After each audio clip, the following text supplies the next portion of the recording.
আস্তে আস্তে আস্তে, কি ব্যাপার বেআইন? আপনারা কি ট্রাফিক পুলিশ নাকি? না বেআই, আমরা ট্রাফিক পুলিশ না, আমরা হইলাম দুলাভাইয়ের সালাকালি বাহিনী। তো শালাশালি বাহিনী, ভালো কথা। আপনাদের দুলাভাইকে আপনারা ভিতরে নিয়ে যাবেন, তা না করে গেটটা কেন আটকাইলেন? এতগুলা সালাশালি মেকআপ টেকআপ করে দাঁড়ায় রইছে, এটার একটা ট্যাক্স আছে না? এই লন 10 টাকা। হ্যাঁ, বললো কে আমাদের? আমি বলছি। আপনারা জানেন এতলে গ্রামের সব থেকে স্মার্ট ছেলের বড় ভাই আসছে আপনাদের বোনকে বিয়ে করতে। এই হইতেছে হ্যান্ডসামের নমুনা। আমার লাভ জামাইলে এতক্ষণ ধরে গেটে মধ্যে থাকলে রাখছো।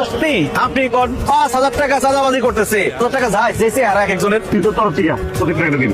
ভাই, তোমার কি মনে হয় 50,000 টাকা পাওয়ার যোগ্য? 500 টাকা দিচ্ছি।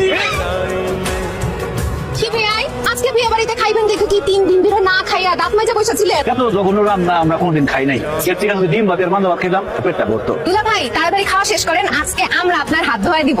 আমার ছেলেকেরা কত ফার্স্ট ক্লাস দেখছে।